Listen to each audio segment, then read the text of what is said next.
Y Gelyn ar y tren, dyma ni'n parhau i ddarllen, nawn ni'n trio wneud pennod 8 a 9 heddi. Roedd Guto a Mari fach yn cerdded adref o'r ysgol. Roedd rhif 3 a 4 pen dre yn rhy agos i'r ysgol iddyn nhw allu cael mynd gyda'r bws. Roedd y ddau wedi cael diwrnod hapusach nag arfer yn yr ysgol. Roedd Guto wedi cael 7 a hanner allan o 10 am ei dreithawd i'r athro daearyddiaeth. Roedd hynny bron a bod yn wyrth. Roedd Mari wrth gwrs wedi cael 9 marc a 2 iawn yn ogystal.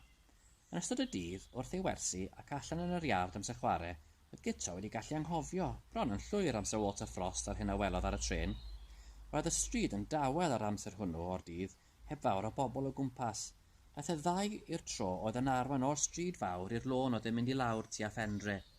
Ar y tro roedd capel mawr y Tabernacl. Cyn gynted ag y tro oedd y ddau heibio i dalcen y capel, fel welsant gar belyn mawr wedi ei barcio ar ymyl y palmant, ac un drws cefn ar agor a drws y palmant. Roedden nhw ar fin cerdded heibio i'r drws, agored pan ddaeth llaw allan o'r tu mewn i'r car a thynnu Mari fach i mewn iddo. Yna roedd rhywun wedi tynnu Guto mewn hefyd. Cyn i'r un o'r ddau cael cyfle i wingo na gweiddi, roedd y drws y car melyn wedi cau a'r peiriant wedi tanio. Yna roedd y car yn mynd yn gyflym heibio i ben dre. Cyn bo hir, roedd e wedi gadael maes gwyn ac yn gyrru fel cath i gythral i lawr y draffordd. Mari ddaeth ati hunan gyntaf, gwelodd fod y dyn tenau a fydd ymosod ar Guto a hithau i lawr yn ymyl yr afon yn eistedd yn ei hymyl, a Guto ar ochr arall iddi, oedd ei bag ysgol yn gorwedd wrth ei thraed. Ble ydych chi'n mynd â ni?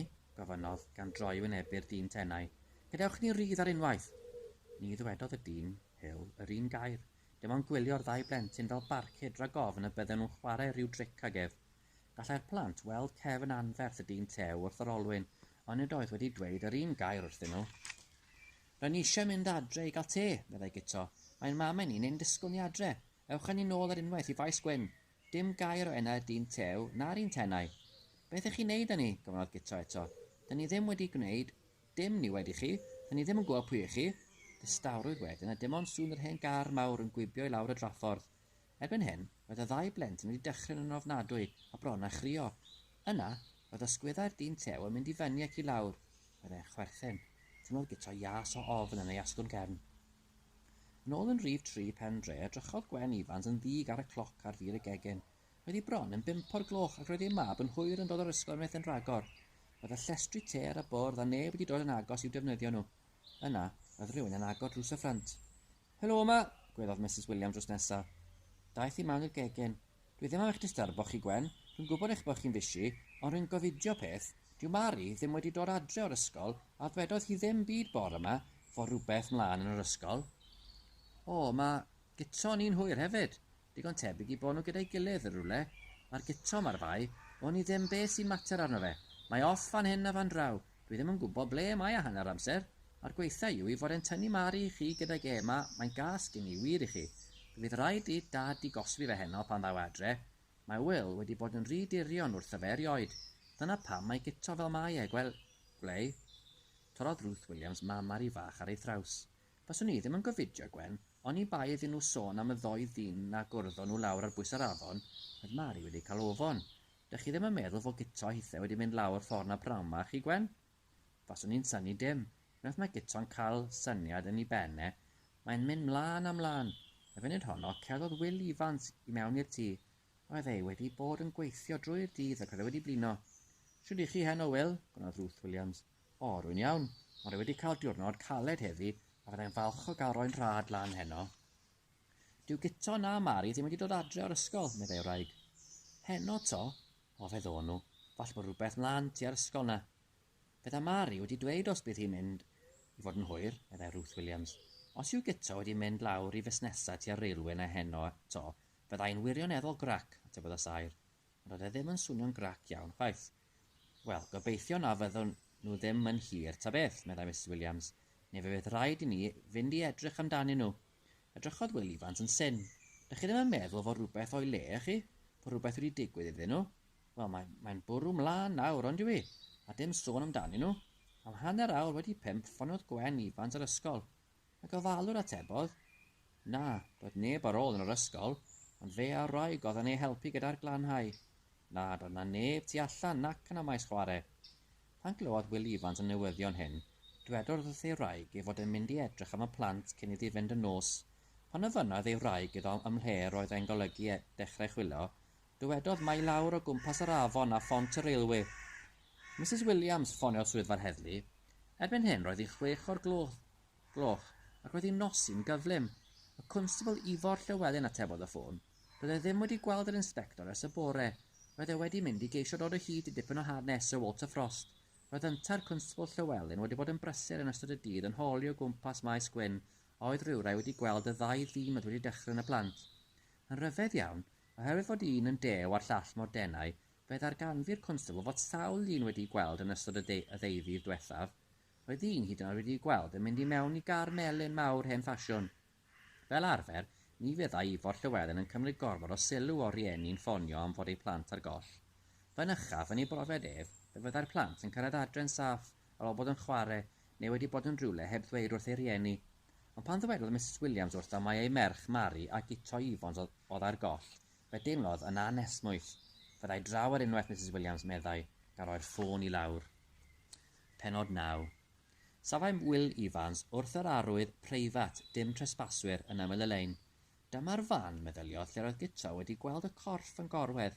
Roedd y bont a'r afon yn ymyl. Roedd pobman yn dawel. Gito! Gweiddodd nerthig eg. Roedd eco ei lais yn ôl ato o dan fwa'r bont. Yna, distawrwydd hollol. Dringodd y saer i fyny reilffordd nad oedd ganddo hawl i wneud hynny. Cerddodd i lawr y lein a gweiddi enw ei fab yn awr ac yn y man, ond nid oedd neb yn ateb. Daeth at rhyw fath o shed fach yn ymyl yr reilffordd. Roedd wedi gweld shediau tebyg lawer gwaith. Roedd digon ohonyn nhw yn ymyl y reilwe ym mhob man. Shediau lle roedd gweithwyr y reilffordd yn cadw pethau fel ceibiau, rofiau, barau, haearn, popeth oedd angen arnyn nhw at ei gwaith. Fe fydden nhw'n cysgodi rhag y glaw yn y shediau hyn hefyd, ac yn bwytau tocyn hanner dydd yno. Fel arfer byddai shediau hyn yng nglo, a dim ond gan weithwyr y reilffordd roedd allweddi i'w agor. Er ei bod yn dechrau nosi, sylwodd Will Evans nad oedd drws y shed yma yng nglo. Aeth yn nes at drws y shed a gweiddi, Gito! Mary! Bu'n gwrando wedyn am unrhyw sŵn. Dim byd. Roedd ar fi'n troi a mynd ymlaen ar hyd y lein, pan feddyliodd iddo glywed sŵn gwan o'r tu mewn i'r shed. Bu'n gwrando wedyn am dipyn. Dyna'r sŵn eto. Roedd yn debyg i ryw fath o ryddfa'n isel, ac roedd e'n dod yn sicr o'r tu mewn i'r shed. Aeth Will Evans at drws a'i agor. Roedd hi'n dywyll tu mewn o go bryn a gallai weld dim, ond teimlai'n ei esgyn fod yna rhywun yno, rhyw greadur byw. Nid oedd ar y saer ofn neb na dim, ond fe deimla rhyw ias yn ei gerdded hefyd. Ac roedd ei galon yn curo fel morthwyl. Fe deimlai fel ei gicio'i hun am ddod allan heb dorch na golau unrhyw fath. Ond roedd hi'n ddydd pan gychwynnodd e o'r tŷ, meddyliodd. Dyna'r sŵn eto, o chenau disel yn dod o'r gornel ar y dde iddo ac yn agos ato. Plygodd ac estyn ei law yn y tywyllwch. Cyffyrddodd ei law a brethyn garw trwchus. Symudiodd ei law ar hyd y brethyn a theimlodd goler. Cofer siaced, meddyliodd. Yna roedd ei law wedi cyffwrdd wyneb gwlyb barfog. Gwyddai wedyn fod rhaid iddo fynd yn ôl i mofyn golau a help. Ar y ffordd cyfarfia'r constable Llewellyn a oedd wedi dod i lawr i chwilio amdano. Oedd gan hwnnw dorch. Welwch chi ddim byd, gofynnodd y constable. Dim sôn amdanyn nhw. Na, ond mae yna rhywun yn gorwedd yn y shed yn ymyl y lein fan draw. Rwy am i chi ddod gyda fi ar golau yna. Rwy'n meddwl fod rhywun mewn cyflwr go wael mewn fyna. Roedd ei wyneb e'n wlyb. Rwy'n meddwl mae gwaed oedd e. Beth? Dewch i ni gael gweld te. Will Evans, cyn gyntig ag allwn ni. Daeth y ddau ar hyd y lein i lawr at y shed, a gorodd y constable y drws a goleo'r dorch fawr oedd ganddo. Syrthiodd y golau a'r gorff dyn yn gorodd yn llipa yng nghornel y shed. Roedd gwaed dros ei wyneb i gyd ac roedd un o'i frechiau'n hongen yn annaturiol iawn. Roedd hi'n amlwg wedi ei thorri. Roedd y dyn yn anadlu'n wan, ond roedd ei ligad yng nghau ac roedd e'n anymwybodol hollol. Dyn canol oed oedd e, ond bod ei wallt yn wyn. Roedd ganddo far y flwyd, roedd ran ohono yn awr yn goch gan waed wedi sychu. Dduw mawr, medda'r constable. Ydych chi wedi gweld y dyn mor blaen, Will Evans? Ysgyrwodd y saer i ben. Rhaid i ni gael hwnna doctor ar unwaith, meddai. Neu fe fydd wedi marw rhwng ein dwylo ni. Ewch chi, Will, i alw'r ambulans fe rosa i fan yma gydag e. Ond y plant, medda'r saer. Ie, dwi ddim wedi anghofio nhw, ond falle bod nhw adre byn hyn. Fel ni, mae'n digwydd yn aml yn fy mrofiad i.